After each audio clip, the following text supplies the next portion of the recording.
Hello, everyone. So, it's your boy Edgar here, coming to you with another episode of the podcast. Except this time, I'm going to try playing a game while podcasting, which sounds like an awful idea, but it provides visual stimulus for both the viewer and myself. So, we'll see how this goes, because I usually can talk my ass off. Where? Why didn't I start the bonfire? That's weird. Okay, so, since yesterday night I live streamed episode 4, this is technically episode 5 of the podcast. Though you will never see 4 if you're watching a recording of this. Ah, shit. Ah, rat's ass. Oh, rat's ass. Anyways, okay, let's turn up my volume more. Okay. So, you never saw episode 4 because it was live streamed, but I did not have this archive stream feature turned on. And so this time, someone.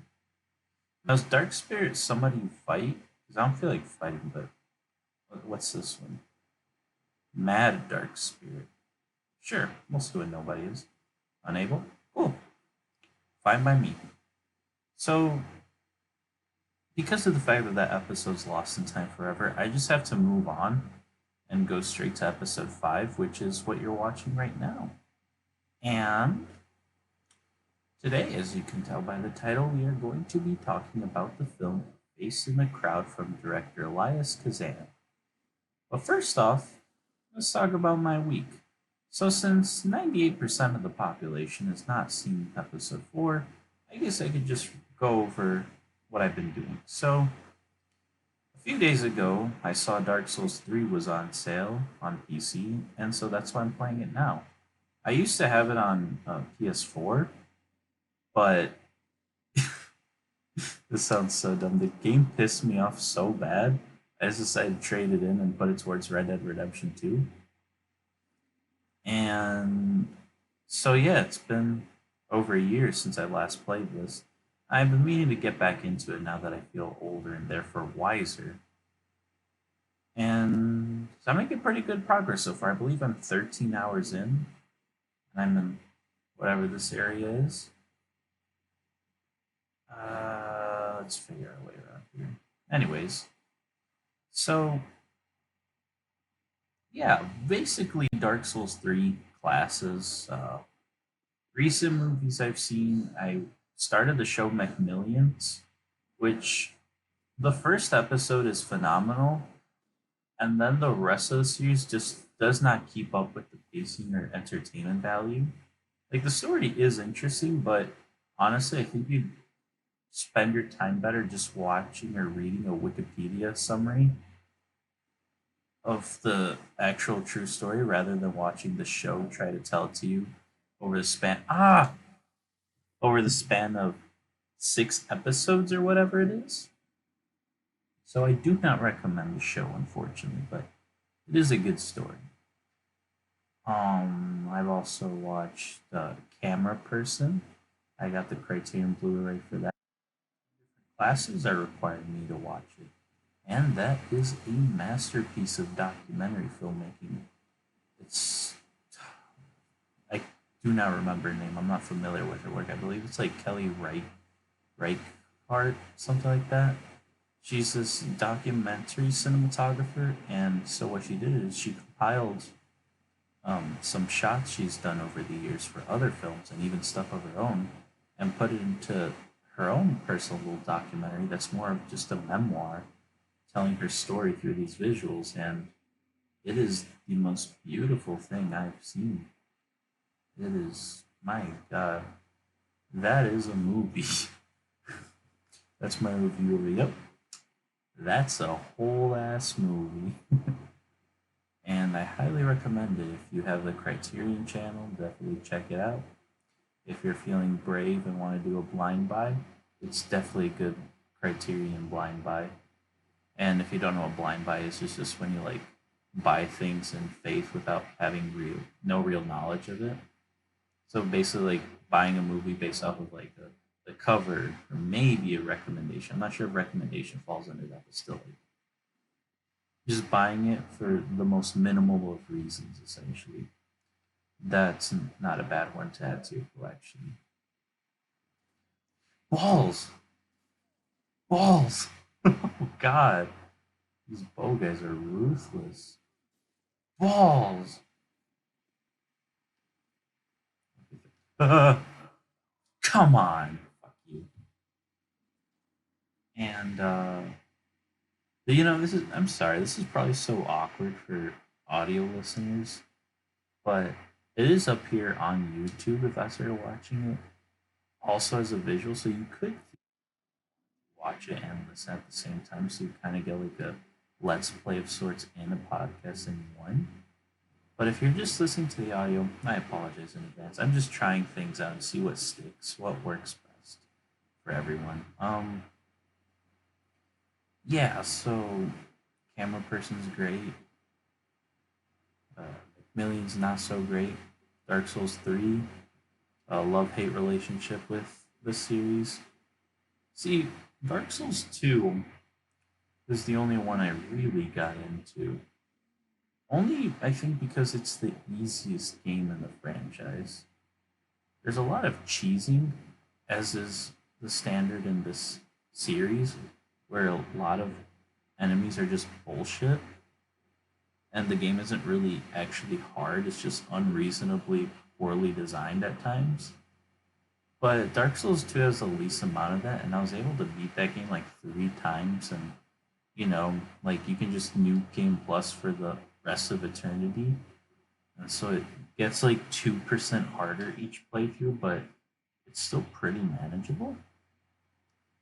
The only thing that kept that game back from being in the upper echelon of the series is just like mechanics and level design, man. The whole like how brittle weapons were and how they're so easy to break. That shit sucked. I don't not a big fan of that game in terms of game design, but it is entertaining. I'd be lying if I said I hated my time with it. Shit, shit, fuck. Oh, fuck face. I'm trying to figure out where I went, where there's like this ladder that had a boss area. And I can't seem to find it right now. Maybe it was way earlier and I totally missed it. Maybe it's like before the church. Jesus. Now I'm thinking about it. Anyways. So, yeah, Dark Souls, McMillions, and fucking camera person. That's the vibe. So, I guess we can get into the news now. And if you're watching, welcome, by the way. Sorry. I have to get used to the idea that there could be people watching. I can't really keep my eye on the chat right now, but welcome. Thank you for being here. Yeah, so I suppose we can get into the news. So the most I'm debating whether or not to go over the what I talked about in the last episode. You know what? I may as well. I'll just do quick bullet points with that. So basically, Disney Plus, as of a few weeks ago, got 50 million subscribers. And the reason I wanted to call attention to that is because could this mean that we'll see the possibility of Disney having more incentive to release their movies on there during these times? Because the way I put it is that Mulan and Tenet are really the last two blockbusters we have still slated for theater releases this year. And if they get delayed or they go to digital, that's it. That is the end of theaters as we know it, man. They are the last lines of defense, whether you like it or not. Like, I don't give a hoot about fucking Mulan live action directed by a white woman, but you know, those are the circumstances we find ourselves in these days. So yeah, because of that, I'm thinking if Disney Plus got 50 million subscribers, then does Disney see like potential profitability in doing so? Because obviously, streaming services take a really long time to see profits. But Disney has the infrastructure to go big and go hard. I mean, that's what they fucking did by having goddamn the Mandalorian, a premium Star Wars television show premiere with the service. Speaking of, did Disney Plus come out in other regions yet? Because I know like the UK was gonna get in April. Do you guys even have it yet? Jesus, that sucks. Um, but yeah. Oh, the ladder might have been around here. Anyways, yeah. So I'm trying to think like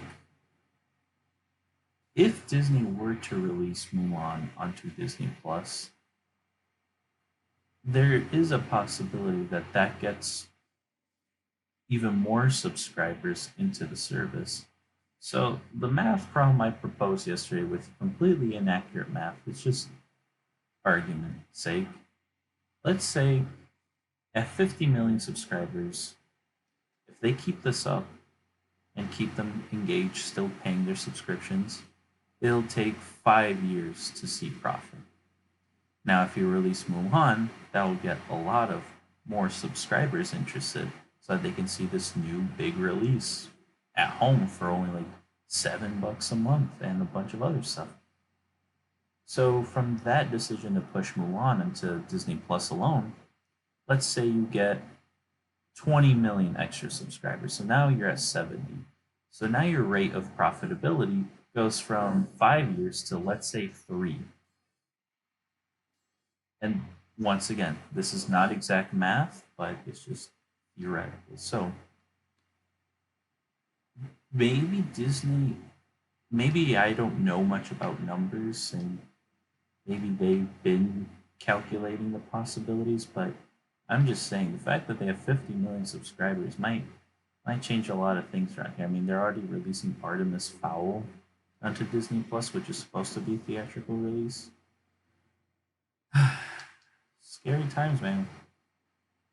Who knows what's going on? Speaking of a release like that, it just got announced today. It's great that this got announced today, so I can continue my conversation from the last episode. Is that Scooby, the new Scooby Doo movie, is still coming out on its May 15th release date, but there's a huge catch. That is, it's going to be coming straight to video on demand. This should come as no surprise since there is never a delay mentioned and it's so close to the release date, and because what other choice does Warner Brothers have in this situation? And going off of that, this is now our second example of a movie that was intended to be released in theaters, an animated kids movie, I should say, more specifically, was intended to be released in theaters, but is now going straight to video on demand. So,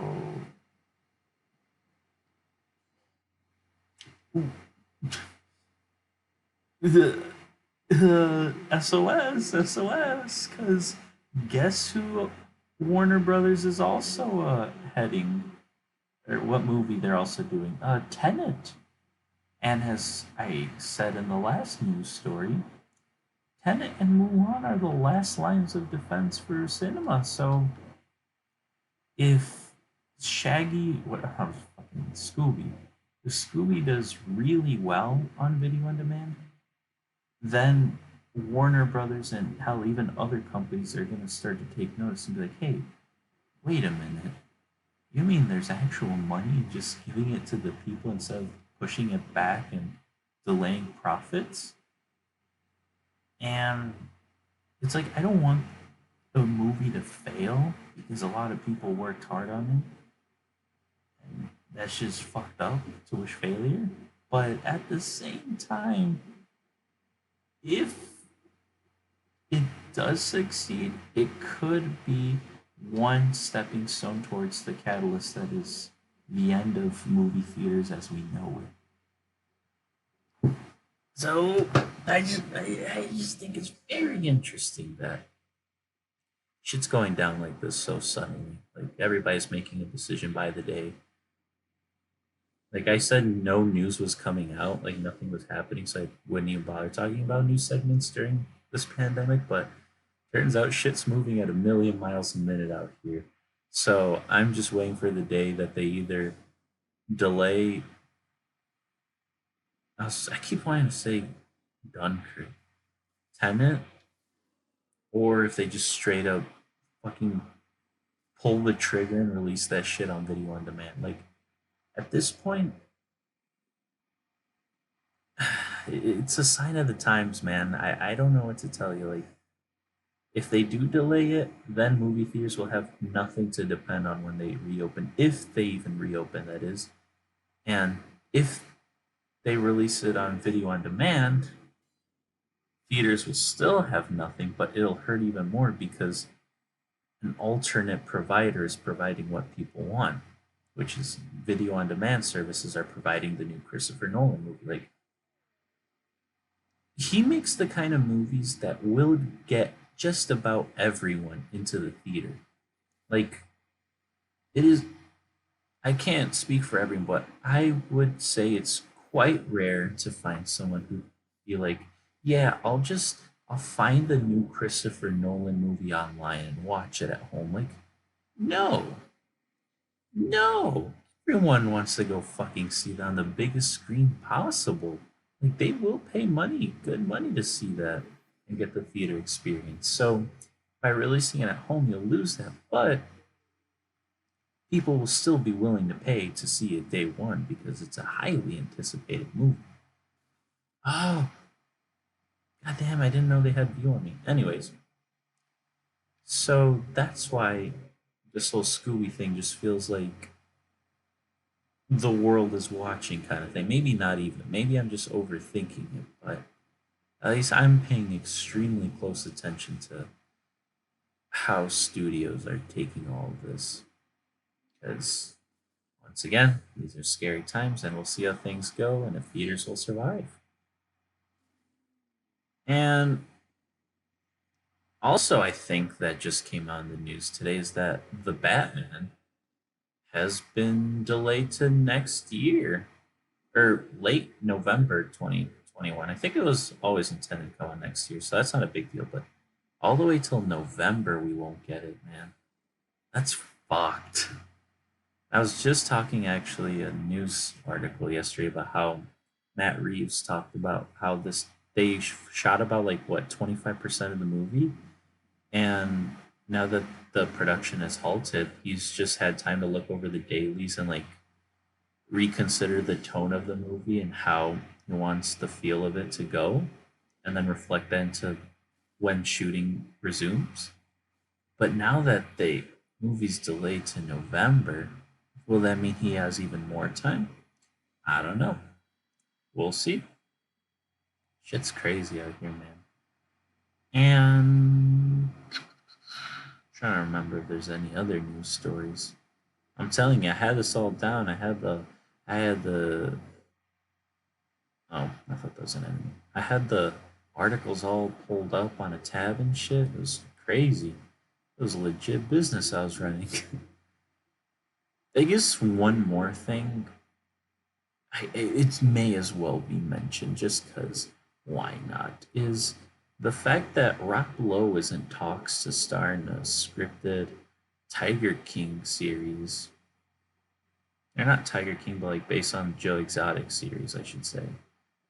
And I thought that was. I haven't seen the show, so I could care less. But I did see when that show first started becoming popular that people were like fan casting, saying like David Spade or that one guy from that one show should play Joe Exotic. But the fact that it's Rob Lowe, that Rob Lowe is in talks to play him is it's just interesting because I don't know if many people would have chosen him as first draft pick. You know, how'd you?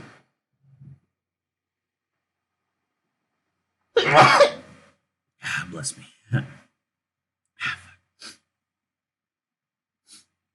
Let me catch my breath. Whew. Shit, that was a good one. um,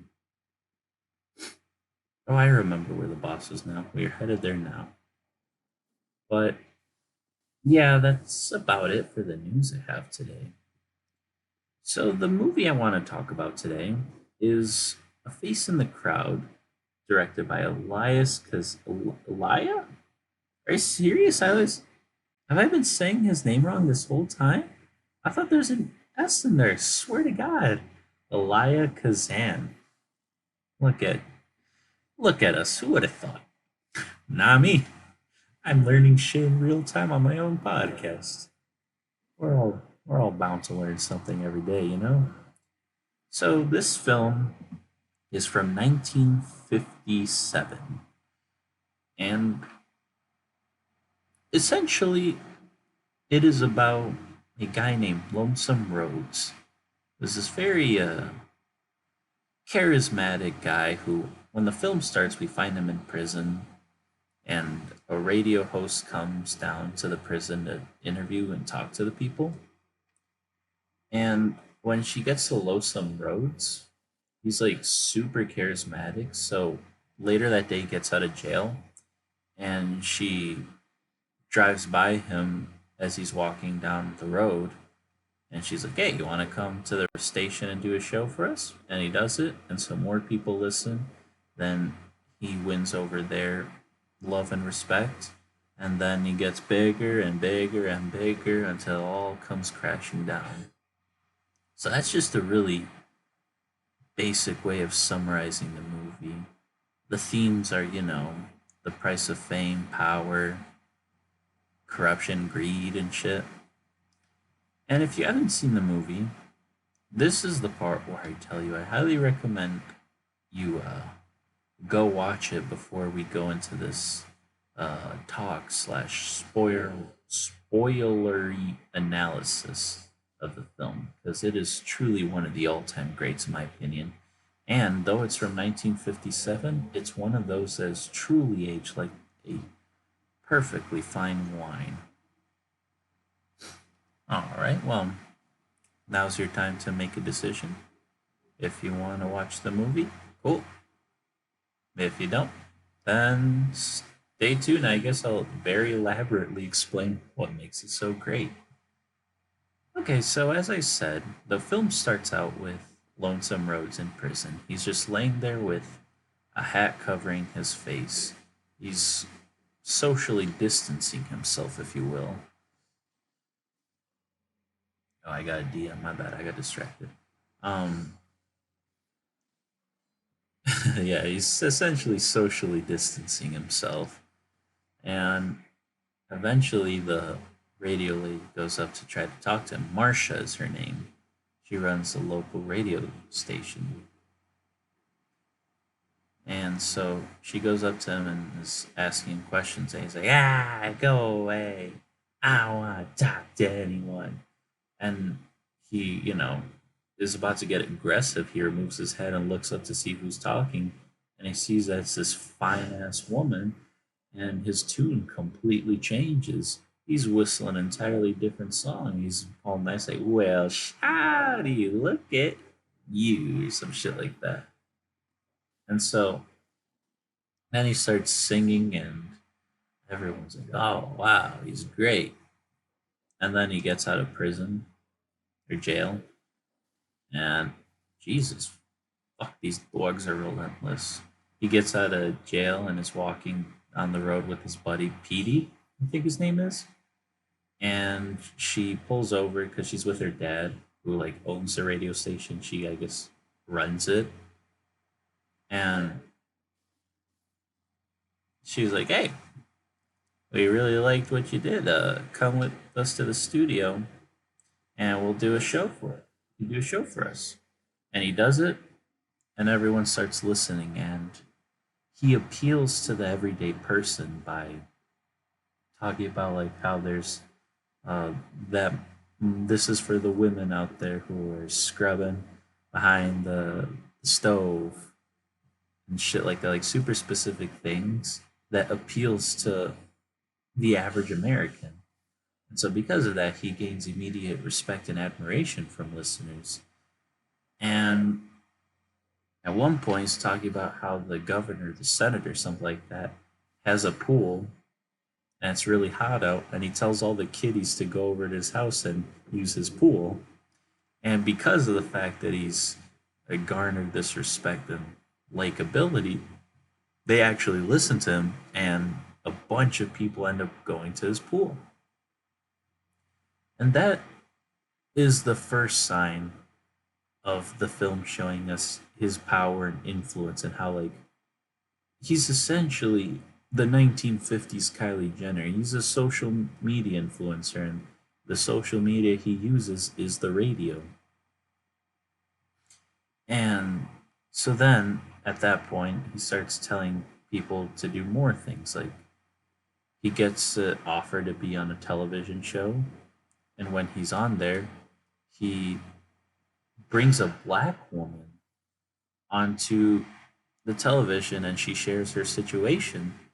And keep in mind, this takes place in the 50s, so it would be insanely like, what are you doing to put a black woman on the television with a white man? Like, how dare he? And she's telling her story about how she lost a bunch of shit in a fire and how she has like low income. And so he tells his viewers to donate. And the reason this is really interesting that the filmmakers chose to have it be a black woman is that in such a racist time, you think people would be really hesitant to donate and stuff like that. But the fact that it's Lonesome Rhodes telling him to do it, they'll listen to him and do just about anything he says. Like, to me, that is the representation of like the point or the links people go to follow the people that influence them. And I guess I'll talk about that later. But, he's really likable, puts on one hell of a show. He's on TV, constantly breaking the fourth wall, talking directly to the camera and to the people. So he makes himself a man of the people, is really the MO he's selling. And the reason I say selling is because when I first saw this in a film class for college, one of the things we discussed after watching is, was he sincere and did he eventually turn due to the power and fame? Or was this all essentially a con job for the get go? And for me, my theory is that he's a con man. We don't know his full backstory. We do get parts of it when he talks to Marsha sometimes throughout the movie, but we don't get the full extent of, for example, how he ended up in the jail in the very beginning and stuff like that. Like, what were the events that led him to be in that jail on that day? And so I like to think that his Man of the People act is just one of his cons to pass by a life on easy mode. And the most telling part that has me believing that this is indeed the fact, or the matter of the fact, fuck it, I don't know what I'm saying. Basically, what makes me believe that that is the case is that in the scene as Marsha and him are going on a train, as they're heading to the TV show recording, is that, all the townspeople now adore him. They love him. He is their idol. They all come out and say good, wave him goodbye. Goodbye, lots of roads. And he's like, goodbye, you stupid idiots, and stuff like that. And then Marsha just looks at him like, what the fuck? And he's like, come on, I'm just kidding. And that singular moment to me is the movie telling us, hey, this guy's a piece of shit. He never cared about the people. He's just in this to get what he wants. Because the reason he says that at that specific point and not any point earlier is because he's literally about to embark onto the next step of his life, the next step of his plan, if you will. He is on his way to go on television and thus become even bigger, and so on and so forth. So, with that television appearance, he gets even more influence, and then he gets the mattress sponsorship. But he's such a man of the people; he'd never lie. No, no, no. He tells it like it is, and he's saying that these mattresses suck. He's making fun of them on TV, and they're gonna sue the shit out of him for it. And because he talks about how much these mattresses suck, people start just burning the brand's mattresses right in front of their offices and shit like that. So like him now this is a point where we're shown that when he says he doesn't like something, now everyone doesn't like it. Oh, this is the part I was looking for. Jesus, fuck me. All right, time to do a boss battle. Anyway, so yeah, so at this point we see that he has influence in just about every way, and then it turns out that him talking negatively about the how do you say mattresses, the guy walks into the head mattress dude's office and says like, yeah, we've actually seen a sales growth after Lonesome Rhodes's uh, ads on TV about us. And so that just shows that that's the film presents the idea that any publicity is good publicity, which is, a common phrase that people say when they're controversial and shit. And, like, for example, especially during Donald Trump's election campaign, he'd say some outlandish shit, and everyone would just eat it up and report about it, leaving pretty much the other candidates in the dust. Jesus, that boss fight's hard. It's not even a boss fight. Shit, it's just two hard ass enemies that I thought I'd never have to see again at the same time. But yeah, so that just presents the idea of any publicity is good publicity, just as long as you're good. And that's the opposite of what Lonesome Rhodes is doing. Eventually, he believes that, but not at this point. He's playing the long game of pretending to be the nice guy. Because he's one of the most fascinating characters I've ever seen in cinema, because of the fact that he really is likable, but upon like rewatching it, you realize that it's all just a big con. He's an awful person. Fuck him.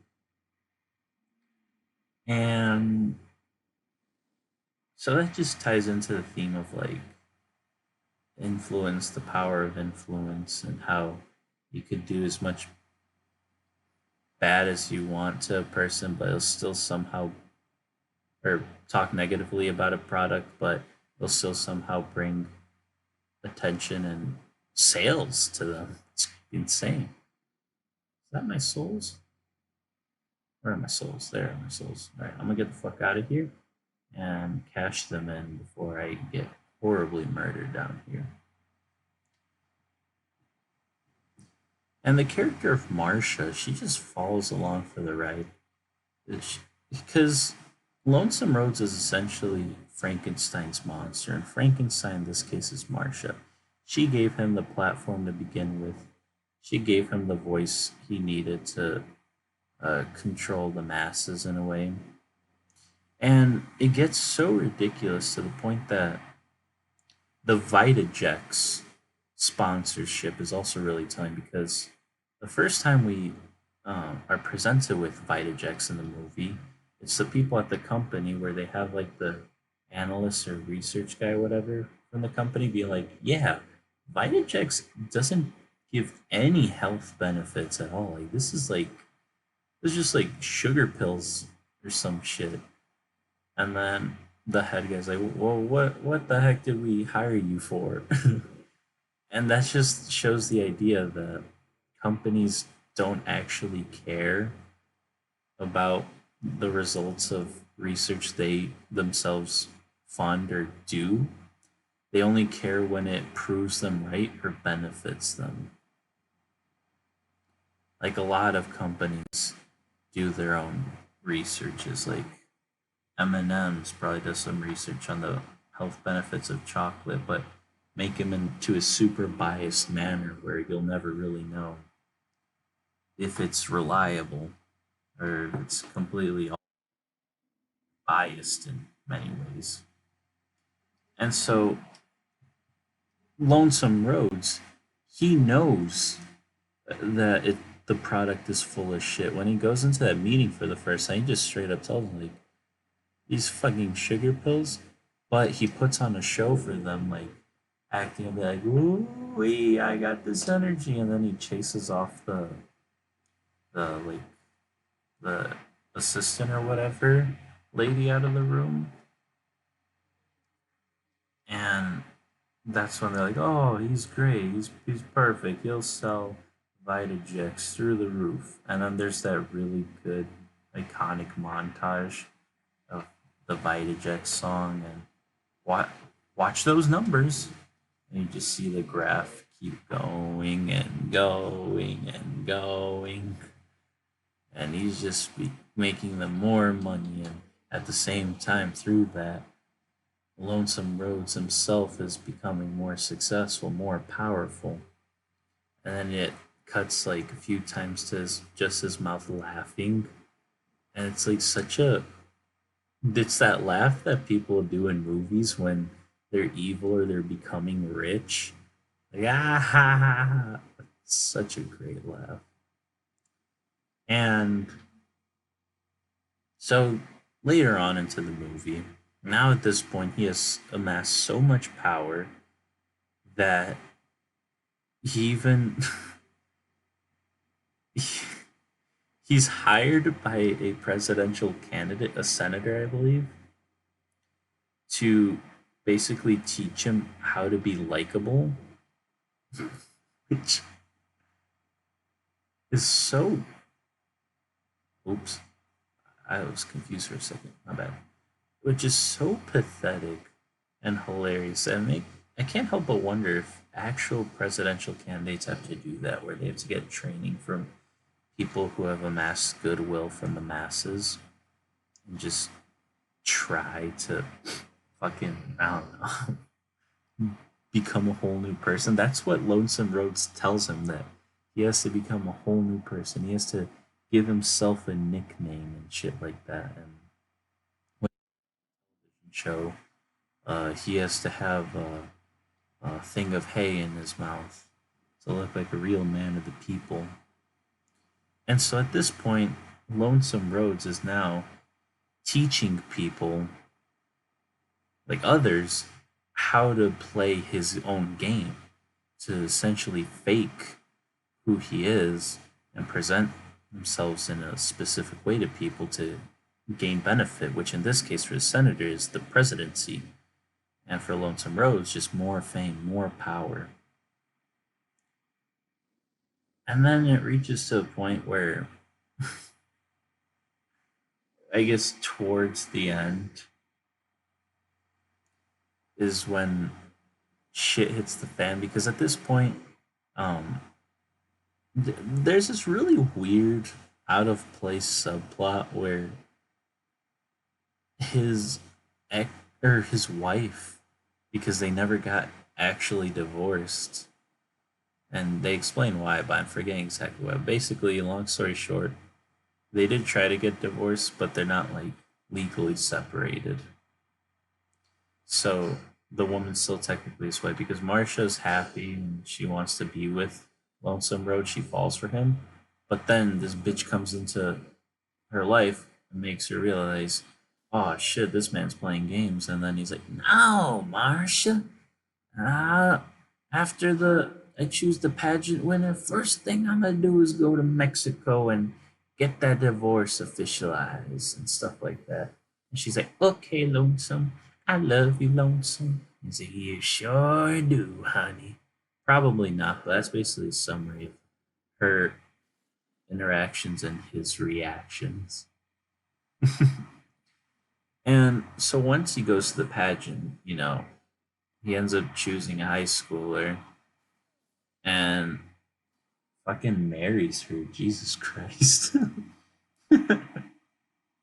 So gross. And that's what I'm talking this it's just such a weird subplot because she's excited and runs to the airport to when back from that trip, and that's when she sees the high schooler wrapped around his arm, and she realizes, oh shit, he went and got married instead of canceling the previous marriage to be with me. And I get it's like a huge like, oh, what a piece of shit, fuck you moment, but it just takes a lot, and it takes a lot all at once to happen. Like the wife coming in out of nowhere, and then she never shows up in the movie again. So like, if you really want to, you could interpret it being like, so is she actually Lonesome Road's wife, or is she just another person trying to con the system? But the fact that she was able to get up there, there's a part of me that thinks, and he didn't deny it. He did say it was real and that he would take care of it. He lied about that, but maybe she was in on the con, but there's no point. Why would he want to hurt her? I don't know. So that's why I believe she's real, but the fact that it's just so sudden makes it questionable. It's really strange. It's probably the one weak point of the movie. It just you could have done without it. But then again, I guess at the time, I don't know how else you would find out. Like if I were to do it, maybe I'd have like a tabloid report that the this alleged wife is reporting that she's still married to him and claims ownership of like his fortune or some shit. Fuck, I just lost 15,000 souls. God damn. I don't even know why I went here. I'm an idiot. Anyways, so that's the part where the film gets a little muddy. It's pacing.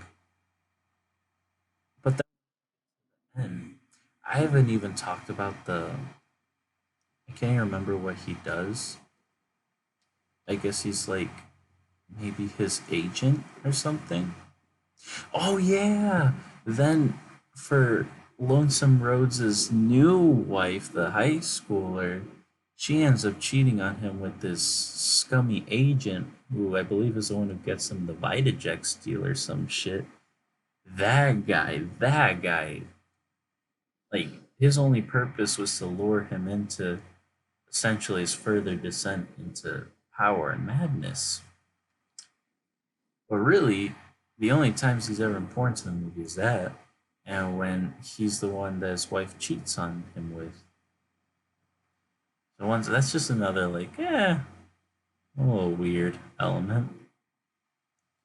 And I haven't even gotten to the other character who I'm forgetting his role. He might have also been previously his agent. He works with Marsha. I always forget, even though he has probably one of the best lines in all of cinema, I forget his role. But he's the guy with the glasses that he's like totally has the hots for Marsha. He's the nice guy on the side while the girl wants the asshole, but oh, she doesn't want me. I'm the nice guy type of dude. Never outright, but he may as well be. And by this point, Marsha's heartbroken. She's smoking cigarettes, wearing all black, covered in shadow in the bar, all beautifully shot. And he's there too. He's like, yeah, Marsha, I'm writing a book. And publishers have been approaching me saying it's time we take the guy down. You gotta help me in on this. And she's like, no, I could never betray my lonesome road. And he's like, the monster of your own creation? Or some shit. I don't know. I'm just freeballing. I'm trying to remember off the top of my head this movie. This is an improvised podcast episode, just trying to get it. So, because last time it was just me live streaming talking with video, but now it's me live stream playing Dark Souls 3.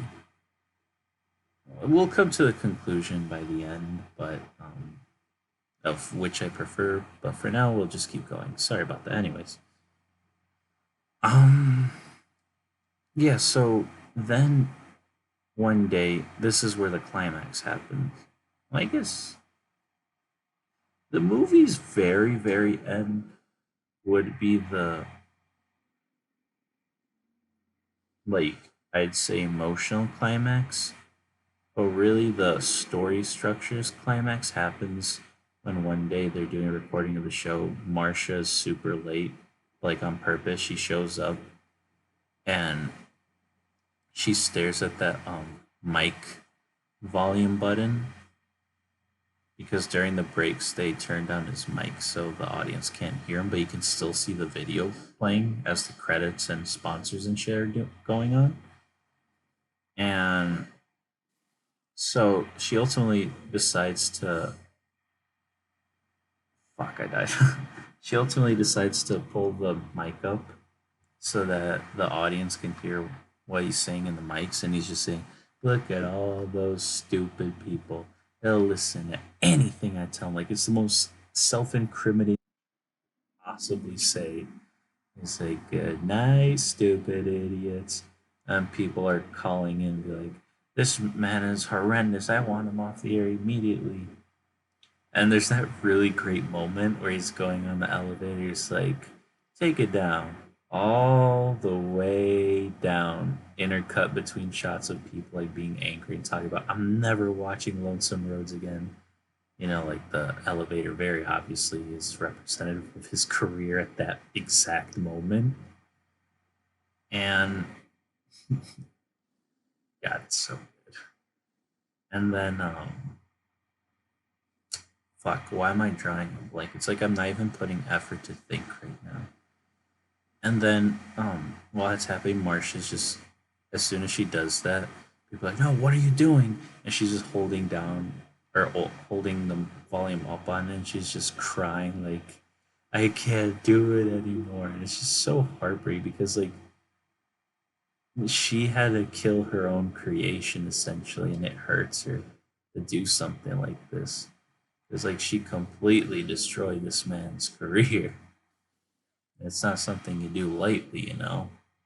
"I'm about to end this whole man's career." And then as she pulls the switch up, it's like, "Oh." And so after that, well, after the show, he was supposed to have a big dinner with like the senator and a bunch of other people. And they all call off saying, giving different excuses. And so he's getting like mad and going off on his all black butlers. And the reason it's worthy of knowing that they're black is because, remember, earlier in the film, he does something extremely uh, not of the times, and he has a black woman on the show and has people donate to her. But now you see that he has his butlers that are all black. And then when he's angry that nobody showed up, he grabs one and he's like, "What are you laughing at? Get out of here, you." And then uses words I'd rather not repeat, but they're quite, "Holy shit, this man's a piece of shit."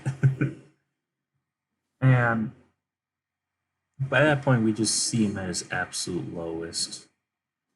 And he's like, "Marsha, come over. I'm gonna jump." And then nice guy's like, "No, Marsha, you can't go. This has to end. You have to go to him and tell them that it's over." And so she kind of gets the ability to, but which as soon as she gets there, he's just yelling, "Oh!"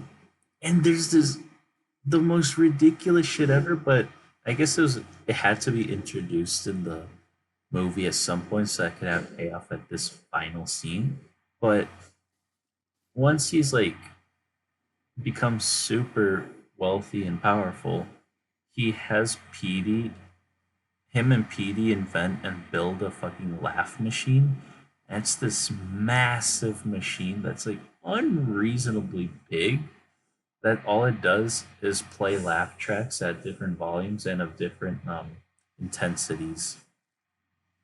And so that's just randomly introduced, but it has payoff in this final scene where he has Petey play applause and laugh tracks for just him giving a monologue to nobody as he's standing on the top railing of his apartment, if you will. It's more like a hotel room that he lives in. But then he's just, more, Petey, more, louder. He's just absolutely drunk and lost it. Like he's truly got off the deep end. He realizes he's lost it all, and now he has to rely on the artificial laughs and claps to give him the approval he desperately and power he desperately craves. And the look on Marsha's face, she's like horrified because she's looking like, this is the monster I created. And the acting is just so good on all ends in that last scene. You can feel her genuine looks of horror and feelings of like remorse for everything. And you see him truly broken at his lowest point. And after they talk and she's leaving, Mr. Nice Guy's like, come on, let's get out of here. And then Lonesome Rose, of course, just continues yelling. I believe he says something that makes Mr. Nice Guy turn around and give like the greatest monologue ever, which is just a summation of cancel culture. Where he's like, people are going to be mad at you, and you're not going to find any work for the next few years. But eventually, somebody will come along and give you a second chance, and you'll be on TV again. People will see and be like, hey, isn't that what's his name? Yeah, I can't remember. But the new guy's on TV. He's all the craze. And basically, like, the idea of that monologue is that, like, people get canceled.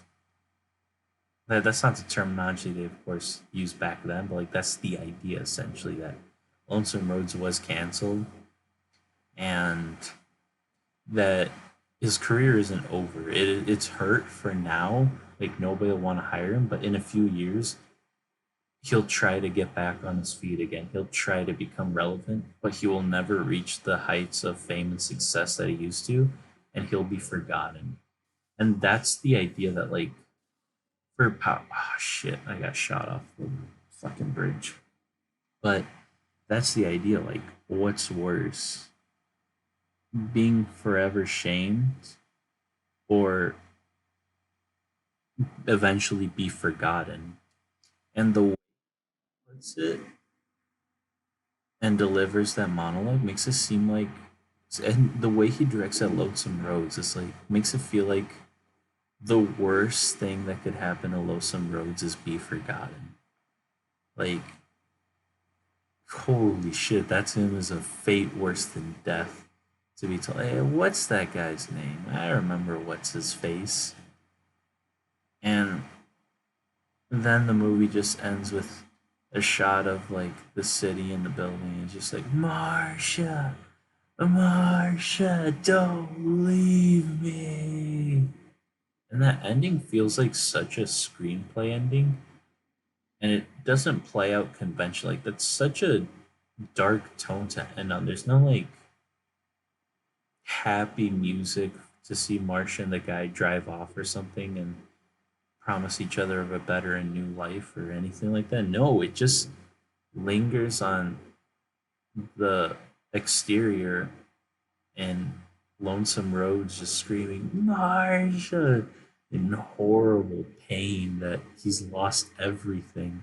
He'll never reclaim it. Like, even though he completely deserves it as a piece of shit, it's still like such a somber ending because we see the pain it caused Marsha to do this to him when she goes to the hotel room for the final time. And the there's no look of satisfaction on Mr. Nice Guy's face when he is there the entire time. And so it's just like he there's no sense of satisfaction in his face. Like, this is all just something that had to be done, as he told her earlier, that this had to be done. She had to tell him it was over. tell him to his face. And fuck, I got shot off again. Jesus God. And such a bleak ending for everyone in a way because he fooled the whole world. He directed so many people in different ways, and it's such a fucked situation. The fact that the whole movie has become so relevant. Just the idea of someone holding so much influence over mass populations and being able to tell them like um what to like and what to not like. For example, when Kylie Jenner tweeted complaining about Snapchat, their stocks dropped like a decent amount. Like, what the fuck kind of world do we live in where someone has that much power and over a tweet? And that's why I alluded to earlier when I said Lonesome Rhodes was the original Kylie Jenner of the 50s.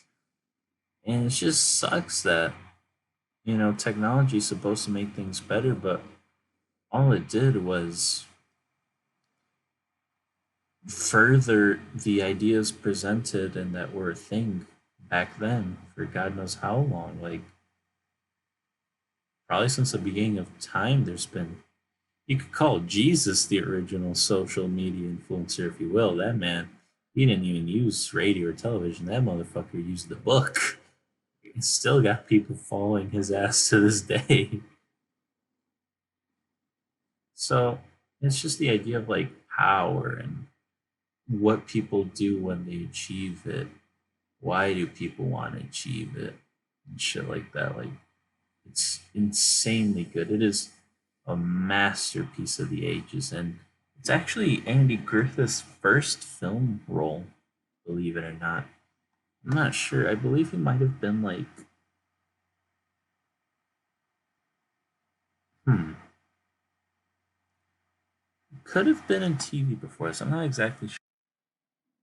This was his first film role, and it's probably his best role. He really does get one of the all-time great performances here. As my mother puts it, it's obnoxious. All he does is talk loud and go, ah ha ha. But that's just, he's such a caricature of what a country guy should be and shit like that. He's a complete farce. Everything he does is a facade to the real man below who's just interested in himself and conning people and getting rich and shit. He's lonesome roads. He's lonely and he goes where the wind takes him. Like, he never has an actual name. I don't believe they ever mention it. Like, obviously, Lonesome Roads is not his name, but that's just how he goes by because that's another idea the film presents, that the media dehumanizes people. Like, celebrities aren't seen as people once they reach enough high status. Like, they're just seen as objects that are owned by the public. Like, it's your responsibility to raise my children. You have to set a good example for them. Shit like that, like they can't have lives of their own. And so by dehumanizing him, by never giving him a real name, just calling him Lonesome Rhodes, shit's fucked. I just thought of that actually. Just realized I never say his name. And I don't know what much. Really, just a bona fide grade A performance from him. And Marsha gives a really good performance here. Mr. Nice Guy, like I said, gives one of the greatest monologues ever in the end. And oh shit, I just got hit with a wave of tiredness all of a sudden. And the cinematography is really good. Like, I love the use of frames within frames, especially since they're always in like studios and shit. Lonesome Roads, there's shots where he's framed in like the box, the window of him in the studio serving as a framing, as we see the producer and shit on the outside. And times we see Marsha also boxed in when she's in the booth as Lonesome Roses doing shows, especially the first time he's on TV where he breaks a fourth wall and he's showing the one camera the screen, and so it's just creating this frame within frame within frame. It's great shit. Great use of shadows, especially towards the end as he's taking a darker turn. And then the whole story is taking a darker turn. It, it's just a phenomenal movie about every sense of the word. It's unfortunate that Elia, Elia, that's his name apparently. That piece of shit ratted out a bunch of people during the McCartney Red Scare. The Hollywood blacklist where people in Hollywood were accused of being commies, and so bring a bunch of people from the industry in for questioning. Yeah, Elia is the person who gave a bunch of names and betrayed a shitload of people and got people fucked over. So it's a damn shame that someone of such talent caused so much destruction back in his day. But hey, gotta do what you gotta do. I respect the hustle. Snitch. Snitch as hard as you can, kids. And yeah, so there's really no deep analysis to make because I've been just talking about the points throughout, like what each plot point serves and what it's representing. Because the movie is easily cinematically edible, if you will. Like, it's easy to recognize the symbolism and figure out what everything means. Like, put the pieces together. That, for example, the elevator, him going all the way down, clearly represents the fall of his career. Like, it's not that deep, but it's just really, really good filmmaking. The fact that it's so easy to process and understand means that this is a universal movie that everyone should watch and that everyone will understand. Will they like it? I can't say for sure. But will they be able to follow along easily and understand everything the movie's trying to say? Yeah, most definitely. It's such a good story, great script. Shout out to the screenwriter Bud Schulberg. Fucking work of gods this fucking movie is. Everyone gave it their all. And yeah, seriously, phenomenal movie. Please check it out if for whatever reason my talk here telling you essentially the whole movie hasn't convinced you. Maybe the movie's not for you. Dude, fuck this dog with exposed ribs, ass boss. This shit ass, cut. All right, well, Jesus, Jesus. Oh, he about to eat me. Ha, ha. All right, I guess that ends my run of Dark Souls, and therefore, I guess that ends the podcast. So, this is the part of the show where I can't even tell if I have viewers right now or not. Let's see.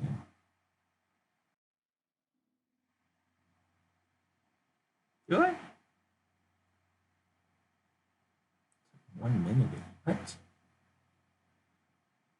It says I have one viewer. Could be me. Who knows? Well, I don't know who you are, viewer, but hello, if there is one. Now would be the time to ask a question. Oh, singular viewer. Oh, what's up, Nightbug? Yeah, so now's just the time where we just talk about movies like last time, where I just gave movie recommendations and shit like that. I don't really know what to do. Last time it came organically, and now this time I don't want to force it. So yeah, Facing the Crowd is the first movie I saw in film school, actually. I mean, I was in community college at the time, my freshman year, and then I was going to transfer to university. And this is I only took one film class in community college, and this was the first film that was shown to us in the class, and I immediately fell in love with it. And it wasn't until like that was like fucking what? Jesus, 2016? Holy shit. Yeah, that was like fall of 2016, and it wasn't until about 3 years later, 3 years later, I fucking end up buying it in the Criterion Collection and rewatching it. It still holds up just as well, and then I've watched it a lot since. It's truly one of the all-time greats. You tried looking for it online? Uh, yeah. Okay, so I'm gonna go on a tangent here. Fuck it. So my friend, he calls me an idiot for still buying physical media, movies specifically. He's like, you could just find, and that's just simply not true. Like, he's the kind of person who will only watch like recent or popular movies. So obviously there's a market for that. So he will most definitely every single movie he wants to watch, he'll find. And like he likes Bollywood movies, so those because there's a huge market, he will easily find those also on these sites. But for us cinema files, we are not going to be finding our movies. Like I found Come and See on this. There's this good Russian site. I wish I could remember, but it's like a legitimate site where it's like yeah, we have a bunch of. I think it might be like Soviet cinema, something like that. They have a site where it's like yeah, we have a shitload of movies, and you can watch like the first 30 minutes for free. I didn't find out about the 30 minutes until I was 30 minutes into Come and See, but it is what it is. And for like there's different fees. You can like have a week's access to their library or monthly access. It's because it's not like a legitimate subscription service. It feels more like a library archive of sorts. It's really weird, fascinating site. And they have Tarkovsky films and shit. Like they have a legit ass library. And one day I considered maybe one day I'll cave in and check it out. But yeah, so there are ways to find old movies, but not in the sense of like, oh, just find it online. Like, it's not that easy. So I don't blame you, but you're like in legitimate manners, best bet would just Criterion Channel, maybe YouTube, maybe Vimeo, maybe. You'll probably get shit versions of it because they'll never upload an HD movie on YouTube unless you're paying for it. And yeah, that it's fucking hard. It's hard to find old movies online, man. That's the problem.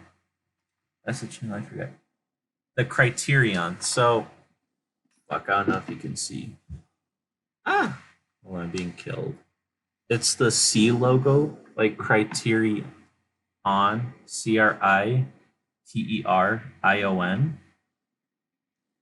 So Criterion are the people who take these movies and restore them and give them like special edition releases.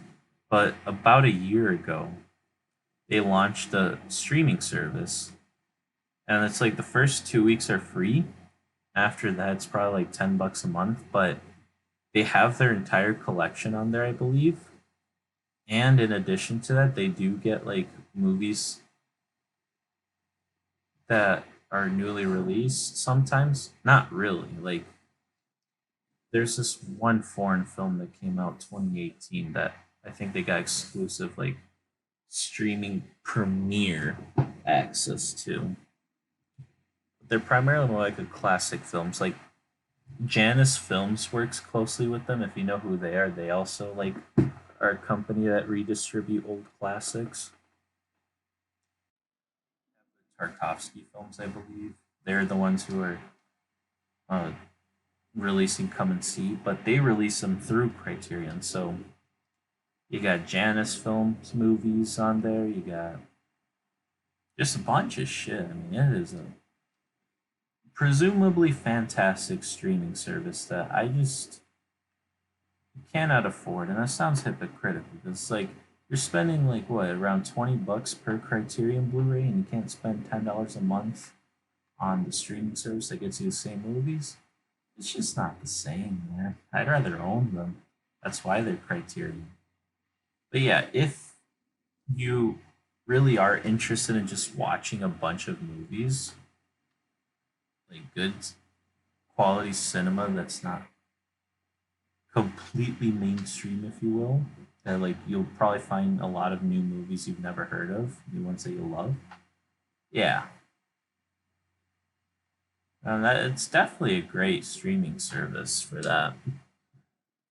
Because there's also a shitload of movies from Criterion that are out of print that they do still have on their channel.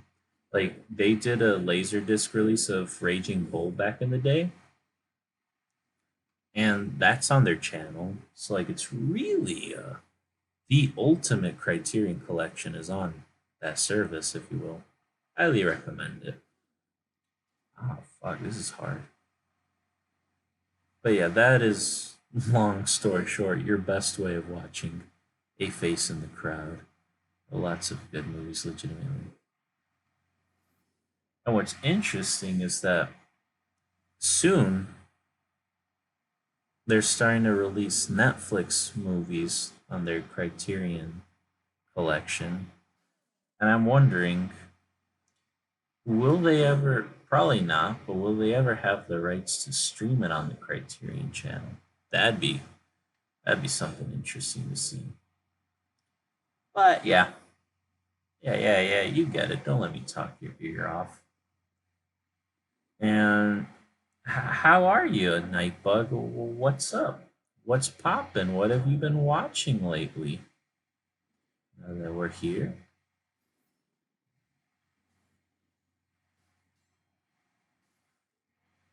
Holy shit, I'm taking on these enemies one day at a time.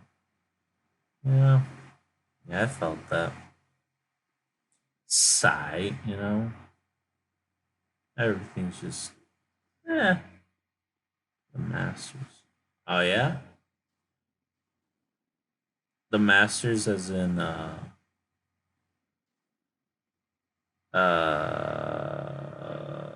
what's the Masters? Is that whatchamacallit, is that the Master from Paul Thomas Anderson, or is the Masters with an S something else?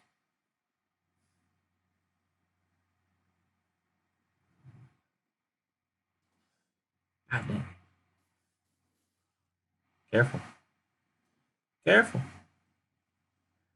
Oh, you saw the Master? What'd you think of it? Oh man, that's great to hear. That's something else.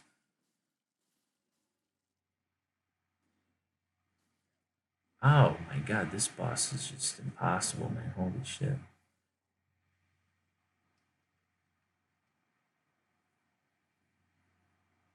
Yeah, I'm scared to talk about the Master on this show one day because that is a beast. I'd have to give all my attention to it, write down a journal with every single plot and analysis point I want to touch on and give theories and interpretations and shit. That is just the movie to end all movies. Yeah, it's fascinating just seeing them live in the world because they're so alike yet so different. Freddy calls animalistic and fuck, what's his name? Dodd. He carries himself as such a proper and intellectual man. He's like, I am a nuclear physicist, a scholar, a blah blah blah, but above all else, I am a man. And Fred's just like farting and laughing his ass off in the bathtub and shit, and just fucking people.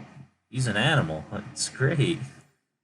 He He essentially starts the movie the same way it ends. He's just laying on a naked woman. And let me tell you, the last shot of that movie, that's some of the best cinema you will ever see, period. Yeah, glad you got some enjoyment out of it. Is really nothing else like it that I can at least think of. It's so is such a film, but at the same time, it's also such a powerful experience and a showcase of what film can be in terms of acting and just shit about every element. And yeah, only been at this for an hour and 18. Hmm. Is it even worth continuing? It is 12:36. Your boy is tired. And if all things go well, this podcast has been saved and I can download it and upload it to YouTube. So fingers crossed that that shit works out in the end. I think I'm gonna have to call it an end here because I just realized I've been repeating the same thing over and over again, and even I'm losing my mind playing this stupid game. Yeah, so thank you so much for tuning in. Thank you so much, Nightbug. Hope you have a good one. And everyone else who's watching or listening, stay safe out there. Keep watching movies. And I will see you guys with maybe a consistent schedule in the near future. But right now, yesterday's stream kind of changed everything. And I have to evaluate how I'm running this shit. But yeah, definitely the idea is simultaneous or upload it and then immediately after or stream it, then immediately after upload it to YouTube. And oh shit. Oh hell. Oh, they're burning my ass. And then we'll see how things go from there. So thank you so much for watching and I'll see you guys on the next one. Bye bye. Good night, you stupid idiots. And no, that's not me saying that's for all you kids paying attention, a reference to the film we talked about today. Good night, you stupid idiots.